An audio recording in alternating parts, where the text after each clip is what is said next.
નમસ્કાર મિત્રો આપણે સેમેસ્ટર 2 નું આજે પ્રથમ જે ચેપ્ટર છે ધ સિમ્પલ પ્રેઝન્ટ ટેન્સ એ આપણે સમજી રહ્યા છીએ। જો કે મિત્રો સિમ્પલ પ્રેઝન્ટ ટેન્સ આપણે સેમેસ્ટર 1 ની અંદર પણ એ સમજેલો હોય।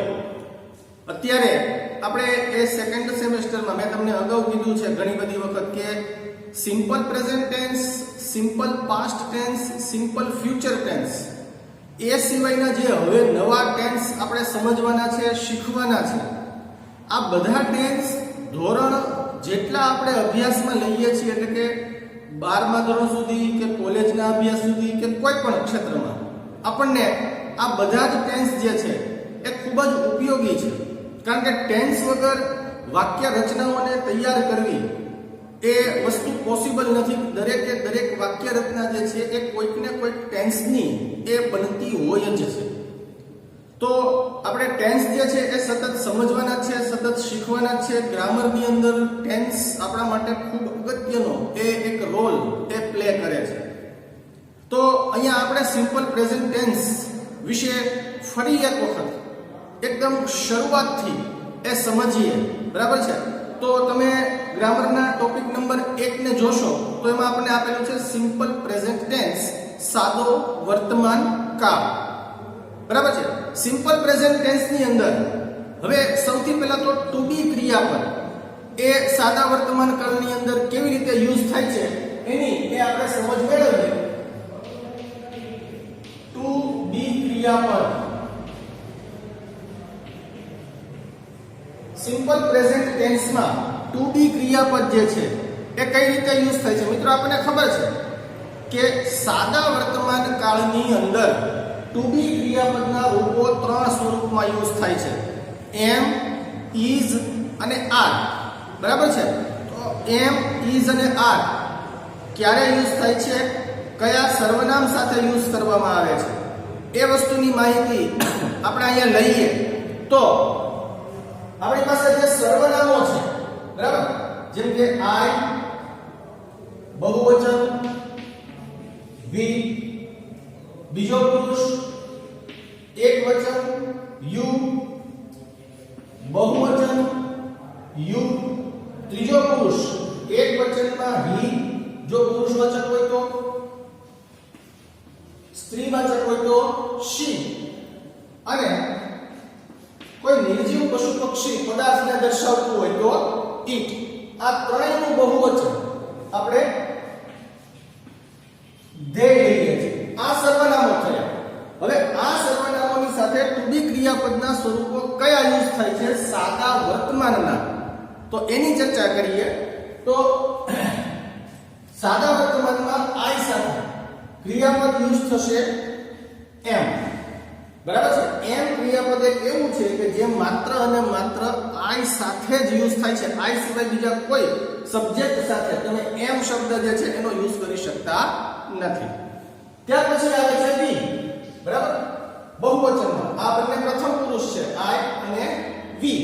તો વી સાથે આપણે યુઝ કરીએ છીએ આર, બરાબર। યુ સાથે આર, યુ એક વચન હોય કે બહુવચન હોય બંનેની સાથે આપણે આર નો જ યુઝ કરીએ છીએ, બરાબર। ત્યાર પછી હી, શી અને ઇટ આ ત્રણેય જે સર્વનામો આપણને આપવામાં આવેલા છે આ ત્રણેય સર્વનામોની અંદર સાદા વર્તમાનમાં ટુ બી ક્રિયાપદનું રૂપ યુઝ થાય છે ઇઝ, એટલે કે he is, she is, it is. હવે મિત્રો હી, શી કે ઇટ ની સિવાય ઘણી બધી વખત નામ યુઝ કરેલું હોય, બરાબર। હી ની બદલે માનો કે કોઈ પુરુષનું નામ છે, જેમ કે રામ, તો રામ ઇઝ। શી છે તો શી ની બદલે કોઈ સ્ત્રીનું નામ છે, જેમ કે સીતા, તો સીતા ઇઝ। એવી રીતે ઇટ જે છે તો ઇટ ની જગ્યા પર કોઈ પણ પ્રાણીનું નામ, કોઈ પક્ષીનું નામ અથવા તો કોઈ નિર્જીવ વસ્તુનું નામ આપવામાં આવેલું હશે તો ત્યાં આપણે એ નામ સાથે ઇટ નો યુઝ કરશું। એટલે કે કોઈ નામ પણ જો વપરાયું હોય તો એને પણ આ જ વસ્તુના નિયમ લાગુ પડે છે જે હી, શી અને ઇટ ને લાગુ પડે છે જ્યારે નામ એક વચનમાં હોય તે સમયે। એ નામ જ્યારે બહુવચનમાં રૂપાંતરિત થઈ જાય અથવા તો હી શી કે ઇટ જ્યારે બહુવચનમાં રૂપાંતરિત થઈ જાય છે તો એ સ્વરૂપ બને છે ધે, કે જે ત્રીજો પુરુષ બહુવચન છે. તો એની સાથે યુઝ કરવામાં આવે છે આ. તો મિત્રો એક રીતે એમ યાદ રાખી શકીએ કે આઈ સાથે એમ નો યુઝ થશે, હી શી અને ઇટ સાથે ઇઝ નો યુઝ થશે. એ સિવાયના જે સર્વનામો છે એ બધા સાથે આર નો યુઝ થશે. એટલે કે વી, યુ અને ધે એની સાથે આર નો યુઝ થાય છે. બરાબર? એમ માત્ર આઈ સાથે યુઝ થશે, હી શી ઇટ ની સાથે ઇઝ નો યુઝ થશે, વી, યુ અને આર સાથે વી, યુ અને ધે સાથે આર નો યુઝ થશે. બરાબર? તો આ વસ્તુ થઈ ટુ બી ક્રિયાપદના સ્વરૂપો સાદા વર્તમાનમાં, વર્તમાન કાળની અંદર રૂપ જે છે કેવી રીતે વાપરવામાં આવે છે. બરાબર? તો આ આપણે જોયું કે સર્વનામ સાથે એમ, ઇઝ અને આર નો ઉપયોગ જે છે એ કઈ રીતે થાય છે. ત્યાર પછી આપણે હવે બીજો ટોપિક જે એમાં આપવામાં આવેલો છે એ છે હેવ અને હેઝ નો ઉપયોગ. હેવ અને હેઝ. બરાબર છે? જેવી રીતે ટુ બી ક્રિયાપદના રૂપ આપણે સમજ્યા એવી રીતે હેવ અને હેઝ ક્રિયાપદ છે એના સ્વરૂપો સમજીએ. તો ફરી પાછું આપણે બધા સર્વનામો લખશું. આઈ, વી, યુ, હી, શી, ઇટ અને બહુવચન તરીકે ધે. બરાબર છે? હવે હેવ નો કોની સાથે યુઝ થશે અને હેઝ નો કોની સાથે યુઝ થશે? તો મિત્રો આપણે એટલું યાદ રાખી શકીએ કે ત્રીજા પુરુષ એક વચનમાં હેઝ નો યુઝ થાય છે, એ સિવાય બધાની સાથે હેવ. બરાબર? ત્રીજો પુરુષ એક વચન એટલે કોણ? તો કે હી, શી અને ઇટ. હી, શી અને ઇટ સાથે જ માત્ર હેઝ વપરાય છે. એ સિવાય કોઈ પણ સર્વનામ હોય, એક વચનમાં હોય તો પણ ભલે અને બહુવચનમાં હોય તો પણ ભલે, બધાની સાથે હેવ નો જ યુઝ કરવામાં આવે છે. એટલે કે આઈ સાથે હેવ, વી સાથે હેવ, યુ સાથે હેવ. બરાબર? યુ બહુવચન સાથે પણ હેવ. હી, શી અને ઇટ ત્રીજો પુરુષ એક વચન કે જેની સાથે યુઝ કરવામાં આવે છે હેઝ, અને ધે જે છે એની સાથે. બરાબર છે? તો આ હેવ અને હેઝ નો ઉપયોગ સાદા વર્તમાન કાળની અંદર ક્યારે થાય છે, કઈ રીતે થાય છે એ વસ્તુની એ આપણે વાત જે છે એ અહીંયા સમજી. અહીંયા ટુ બી ક્રિયાપદના સ્વરૂપો સમજ્યા, અહીંયા હેવ અને હેઝ જે છે એ વસ્તુના સ્વરૂપો સમજ્યા. બરાબર? ત્યાર પછી હવે વાત છે મુખ્ય ક્રિયાપદ. બરાબર? રોજિંદી ક્રિયાઓ દર્શાવવા અથવા તો ટેવવશ થતી ક્રિયાઓને દર્શાવવા માટે થઈ અને આપણે સાદા વર્તમાન જે છે એનો ઉપયોગ કરીએ છીએ. તો એમાં મુખ્ય ક્રિયાપદ, બરાબર, હેવ, હેઝ કે એમ, ઇઝ, આર એ સહાયકારક ક્રિયાપદો છે. બરાબર? આપણે એ વસ્તુ સમજેલા છીએ કે સહાયકારક ક્રિયાપદ અને મુખ્ય ક્રિયાપદ. બરાબર? સહાયકારક ક્રિયાપદ જે છે એ વાક્યના અર્થને એ સહાય કરે છે. બરાબર? મુખ્ય ક્રિયાપદની અંદર હેલ્પ માં હોય છે, જ્યારે મુખ્ય ક્રિયાપદ છે એ ક્રિયા દર્શાવે છે.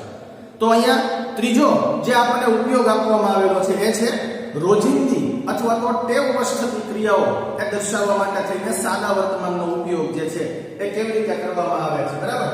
રોજિંદી અથવા તો ટેવવશ થતી ક્રિયાઓ, રોજિંદી અથવા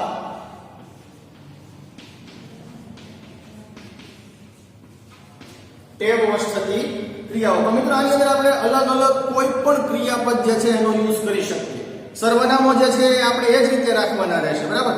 ક્રિયાપદ જે છે દરેક વખતે એ બદલતું રહેશે. જેમ કે અહીંયા આપણે મૂકીએ આઈ, બહુવચન વી. બરાબર? બીજો પુરુષ એક વચન યુ, બહુવચન પણ યુ. ત્રીજો પુરુષ એક વચન હી, શી, ઇટ અને બહુવચન તરીકે લેવામાં આવશે ધે. બરાબર? હવે માનો કે આપણે અહીંયા કોઈ પણ ક્રિયાપદ મૂકીએ, જેમ કે પ્લે ક્રિયાપદ મૂકીએ. આપણે અહીંયા પ્લે ક્રિયાપદ મૂકીએ. શકીએ, બરાબર. પ્લે એટલે રમવું પણ થાય અને પ્લે એટલે વગાડવું પણ થાય. હવે પ્લે છે એ મુખ્ય ક્રિયાપદ છે, ક્રિયા દર્શાવે છે, બરાબર. ક્રિયાપદ શબ્દ કોને કહીએ છીએ આપણે? કે જે શબ્દ ક્રિયા દર્શાવે, બરાબર ને. પદ નું અર્થ ગુજરાતીમાં આપણે લઈએ છીએ શબ્દ. પદ એટલે શબ્દ અને ક્રિયા એક્શન વર્ડ. ક્રિયાપદ જે છે એને અંગ્રેજીની અંદર આપણે ટ્રાન્સફર કરીએ તો એને વર્બ કહીએ આપણે, બરાબર ને. અને ક્રિયાપદ એવા બે શબ્દો જે છે એને મિક્સ કરીએ તો એક્શન વર્ડ. ક્રિયા એટલે એક્શન અને પદ એટલે વર્ડ, શબ્દ. તો જે શબ્દ ક્રિયા દર્શાવે એ શબ્દને આપણે ક્રિયાપદ કહીએ છીએ, બરાબર. તો અહીંયા પ્લે શબ્દ છે. પ્લે એટલે આપણે રમવું પણ અર્થ કરીએ, પ્લે એટલે વગાડવું પણ અર્થ કરીએ, બરાબર. તો હવે આ બધા સર્વનામો જે આપણે લખ્યા છે એ સર્વનામોની સાથે પ્લે શબ્દ જે છે એ કેવી રીતે યુઝ કરવામાં આવશે? જેમ કે આઈ, તો આઈ સાથે પ્લે, આઈ પ્લે. પછી માનો કે આપણે કર્મ મૂકીએ ક્રિકેટ, બરાબર. આઈ પ્લે ક્રિકેટ, બરાબર છે. ત્યાર પછી વી, તો વી સાથે પણ પ્લે મૂળ રૂપમાં યુઝ થશે, બરાબર. વી સાથે પણ પ્લે શબ્દ જે છે એ મૂળ રૂપમાં જ યુઝ થશે. એવી રીતે યુ, તો યુ સાથે પણ પ્લે મૂળ રૂપમાં યુઝ થશે. બહુવચનમાં યુ એની સાથે પણ પ્લે મૂળ રૂપમાં યુઝ થશે. જ્યારે ત્રીજા પુરુષ એક વચનની વાત આવે છે એટલે કે હી, શી, ઈટ અથવા તો કોઈ એક નામ આપણે આગળ ઉદાહરણ સમજ્યા હમણાં એ પ્રમાણે, બરાબર. તો ત્યાં જે મુખ્ય ક્રિયાપદ છે એ મુખ્ય ક્રિયાપદને એસ અથવા તો ઈએસ લગાડવામાં આવે છે, બરાબર. એટલે કે પ્લે ક્રિયાપદ કે જે અત્યાર સુધી આપણે આઈ સાથે મૂળ રૂપમાં, વી સાથે મૂળ રૂપમાં, યુ સાથે મૂળ રૂપમાં મૂક્યું છે એ ક્રિયાપદને હવે આપણે અહીંયા એસ કે ઈએસ લગાડવાનો છે. એસ કે ઈએસ લગાડવાનો કેવી રીતે છે, કોને એસ લાગે છે, કોને ઈએસ લાગે છે એ નિયમો પણ હવે આપણે સમજવાના છે, બરાબર. તો અહીંયા પ્લે ક્રિયાપદ છે એને એસ લાગે છે. તો હી, શી અને ઈટ આ ત્રણેયને જ્યારે આપણે વાક્યમાં ઉપયોગ કરશું તો ત્યાં પ્લે શબ્દ નહીં લખીએ પણ આપણે શું કરશું? પ્લેસ એવો શબ્દ લખશું, બરાબર. એટલે કે he place, she place, it place. ફરી પાછું ધ્યેય આવે છે તો એની સાથે આપણે પ્લે શબ્દ. એટલે કે માત્ર ત્રીજો પુરુષ એક વચનની અંદર જ્યારે વાક્ય રચના તમે સાદા વર્તમાન કાળની કરો છો ત્યારે મુખ્ય ક્રિયાપદને એસ અથવા તો ઈએસ લગાડવામાં આવે છે. હવે માનો કે અહીંયા પ્લે ક્રિયાપદની બદલે આપણે રન ક્રિયાપદ લખીએ કે રાઇટ ક્રિયાપદ લખીએ, બરાબર.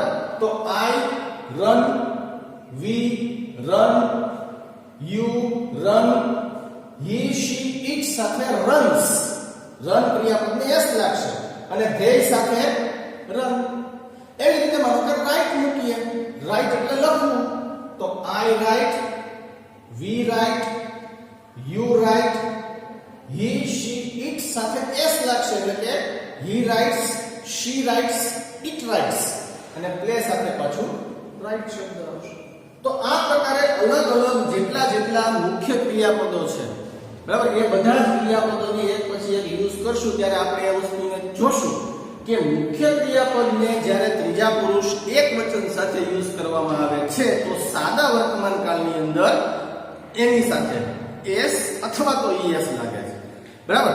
હવે એસ અથવા તો ઈએસ કેવી રીતે એ લગાડવામાં આવે છે, કોને એસ લાગશે અને કોને ઈએસ લાગશે, બરાબર. તો જો આપણે ગ્રામરની અંદર તમે જુઓ તો આ જે બોક્સ આપેલું છે એની નીચે એ લખાણ આપેલું છે કે દરેક વાક્યમાં ક્રિયાપદનું મૂળ રૂપ વપરાયું છે. ત્રીજા પુરુષ એક વચનમાં જ ક્રિયાપદને એસ લાગે છે, બરાબર. માત્ર ત્રીજો પુરુષ એક વચન આવે છે તો જ ક્રિયાપદને એસ કે ઈએસ એ પ્રત્યય લગાડવામાં આવે છે. જ્યારે ત્રીજા પુરુષ એક વચનમાં ક્રિયાપદના અંતે, બરાબર, આપણને શબ્દો આપેલા છે double S, SH, CH, x કે ઓ આવેલા હોય, બરાબર. Double S, SH, CH, x અથવા ઓ. જો આમાંથી કોઈ એક ક્રિયાપદના અંતમાં આવતા હોય તો આપણે ક્રિયાપદને એસ ના બદલે શું લગાડવાનું રહેશે? ઈએસ લગાડવાનું રહેશે. તો આપણે ક્રિયાપદ જે છે એને અંતમાં ઈએસ એવો શબ્દ જે છે એ લગાડવાનો રહેશે બરાબર જેમ કે આપણે ઉદાહરણ આપ્યા છે પાસ તો જો ડબલ એસ ક્રિયાપદમાં છેલ્લે છે પાસ એટલે પસાર કરવું બરાબર તો પી એ ડબલ એસ પાસ છે તો આ ક્રિયાપદને જ્યારે સાદા વર્તમાનમાં યુઝ કરીએ એટલે કે અહીંયા તો I pass we pass you pass he she it સાથે પાસીસ બરાબર એટલે કે P A double S E S અને ધ્યેય સાથે પાછું પાસ બરાબર એ જ રીતે બીજું ઉદાહરણ છે વોશ બરાબર વોશ એટલે ધોવું તો I wash you wash we wash પછી હી શી ઇટ સાથે વોશિશ બરાબર વોશ એસ એચ આપેલો છે એને જ્યારે ત્રીજા પુરુષ એકવચન સાથે યુઝ કરશું એટલે એની સાથે ઈએસ શબ્દ લગાડવામાં આવશે એટલે કે વોશિશ બરાબર એવી રીતે ટીચ શબ્દ છે બરાબર ફિક્સ શબ્દ છે ગો શબ્દ છે આ બધા એ જ રીતે યુઝ થશે બરાબર એવી જ રીતે જો ક્રિયાપદના અંતે વ્યંજન વત્તા વાય હોય બરાબર આ પ્રથમ વસ્તુ થઈ ઈએસ ક્યારે લાગે છે પછી વ્યંજન વત્તા વાય આપેલો હોય બરાબર તો વાય ને દૂર કરીને આઈઈએસ લગાડવામાં આવે છે એટલે કે ક્રિયાપદનો અંત જે છે એ જ્યારે વ્યંજન વત્તા વાય હોય તો વાય જે છે એને દૂર કરી અને એના સ્થાન પર આપણે આઈઈએસ એ શબ્દ જે છે એ લગાડીએ છીએ જો વ્યંજન વત્તા વાય ને જ આ નિયમ લાગુ પડે છે આ નિયમ જે છે એ કોને લાગુ પડે છે જ્યારે ક્રિયાપદના અંતમાં વ્યંજન વત્તા વાય આવેલો હોય તો જેમ કે તમે જુઓ ટ્રાય બરાબર તો ટ્રાય માં છેલ્લો જે વર્ડ છે એ વાય છે વાય પહેલા આપેલો વર્ડ એ આ એટલે કે વ્યંજન છે બરાબર તો આ ક્રિયાપદને જ્યારે આપણે ત્રીજા પુરુષ એકવચન સાથે યુઝ કરીએ છીએ ત્યારે ત્યાં વાય શબ્દ છે એને દૂર કરી દેવાય છે અને એના બદલે આઈઈએસ એટલે કે હી ટ્રાઇસ શી ટ્રાઇસ ઇટ ટ્રાઇસ એવી રીતે બરાબર વાય શબ્દ દૂર થઈ ગયો અને આઈઈએસ આપણે એને લગાડી દીધું બરાબર છે એવી રીતે આપણે બીજા શબ્દો આપેલા છે ફ્લાય શબ્દ છે ક્રાય શબ્દ છે કે જેમાં પણ વાય શબ્દ આવે છે છેલ્લો અને વાય ની પહેલા આપેલો અક્ષર જે છે એ વ્યંજન છે માટે વાય ને દૂર કરી દઈએ અને એના સ્થાન ઉપર આપણે આઈઈએસ એવું લગાડી દઈએ છીએ બરાબર છે ત્યાર પછી સ્વર વત્તા વાય આપેલો હોય તો આ નિયમ લાગુ પડતો નથી જેમ કે અહીંયા પ્લે ક્રિયાપદમાં તમે જુઓ છો બરાબર પ્લે ક્રિયાપદ છે કે જેમાં સ્વર આપણે છેલ્લો અક્ષર વાય છે બરાબર ને છેલ્લો અક્ષર જે છે વાય છે પણ વાય ની પહેલા સ્વર છે તો ત્યાં સીધો એસ લગાડી દીધો બરાબર એટલે આ નિયમ જે છે એ વ્યંજન વત્તા વાય આપવામાં આવેલું હોય એ જ સમયે આ નિયમ જે છે એ લાગુ પડે છે બરાબર એ સિવાય આ નિયમ જે છે એ લાગુ પાડવામાં આવતો નથી એ વસ્તુ જે છે એને એ આપણે ખાસ એ સમજવાની છે બરાબર છે ત્યાર પછી મિત્રો ડુ અને ડઝ સાદા વર્તમાન કાળની અંદર ડુ અને ડઝ જે છે એ ક્યારે અને કેવી રીતે યુઝ થાય છે એ વસ્તુ આપણે એ સમજીએ બરાબર ડુ ડઝ બરાબર તો સર્વનામ લખીએ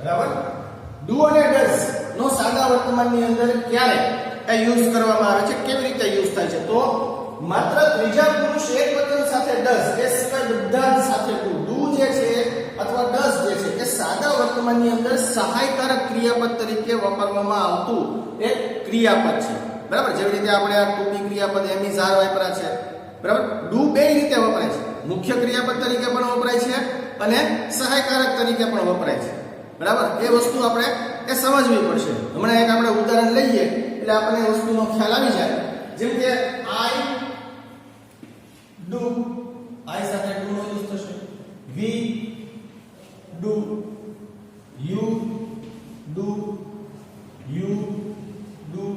જ્યારે હી શી અને ઇટ ની ની વાત આવશે, ત્રીજો પુરુષ એકવચન, ત્યારે એ does થઈ જશે, એ સિવાય do નો ઉપયોગ થશે. બરાબર? ઉદાહરણ જોઈએ તો સહાયકારક અને મુખ્ય ક્રિયાપદ તરીકે do નો યુઝ થયો હોય એક જ વાક્યમાં. હું તમને એક વાક્ય આપું. I do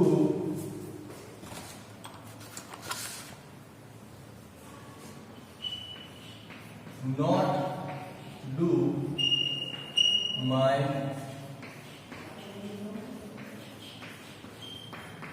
homework. બરાબર? I do not do my homework. મેં મારું હોમવર્ક કર્યું નથી. તો તમે જુઓ તો અહીંયા do શબ્દ જે છે આ do સહાયકારક છે. જ્યારે આ do જે છે મુખ્ય do homework એટલે ગૃહ કાર્ય કરવું. બરાબર? do homework શબ્દનો અર્થ શું થશે? ગૃહ કાર્ય કરવું. પણ જ્યારે મેં નથી કરેલું તો I do not do my homework. તો અહીંયા do જે છે એ મુખ્ય ક્રિયાપદ તરીકે થયું, જ્યારે અહીંયા do જે છે એ સહાયકારક તરીકે થયું. બરાબર? આ વસ્તુને આપણે ધ્યાનમાં રહેશું. એટલે કે do જે છે એ સહાયકારક તરીકે પણ વપરાશે, મુખ્ય ક્રિયાપદ તરીકે વપરાશે. એ જ રીતે માનો કે અહીંયા I છે એની બદલે he શબ્દ મૂકીએ. બરાબર? અહીંયા સર્વનામ તરીકે I છે એટલે મને આપણે he શબ્દ મૂકીએ તો do છે એનું રૂપાંતર does માં થઈ જશે. He does not do his homework. બરાબર? does કે do નો યુઝ કરો પછી ક્રિયાપદ છે મુખ્ય એ એના મૂળ સ્વરૂપમાં આવે, પછી એને s કે yes નથી લાગતું. બરાબર છે? એ વસ્તુને આપણે યાદ રાખશું, એ વસ્તુ જે છે એને આપણે ધ્યાનમાં રાખશું. તો અહીંયા થશે he does not do his homework. my homework છે એનું his homework. દરેકને પોતપોતાનું હોમવર્ક કરવાનું હોય ને. હું મારું હોમવર્ક કરું, તમે તમારું હોમવર્ક કરો. બરાબર? તો અહીંયા I do not do my homework છે. તો અહીંયા એને he જ્યારે યુઝ કરીએ I ની સ્થાને તો અહીંયા my શબ્દ છે એની બદલે પણ આપણે his નો ઉપયોગ કરવો પડે. તો he does not do his homework. બરાબર છે? તો આ વસ્તુ સાદા વર્તમાન કાળની અંદર તે આપણે સમજી. સાદા વર્તમાન કાળની અંદર આપણે to be નો ઉપયોગ, have અને has નો ઉપયોગ, ત્યાર પછી મુખ્ય ક્રિયાપદનો ઉપયોગ અને do અને does નો ઉપયોગ જે છે એ વસ્તુ એ આપણે સમજેલા છીએ.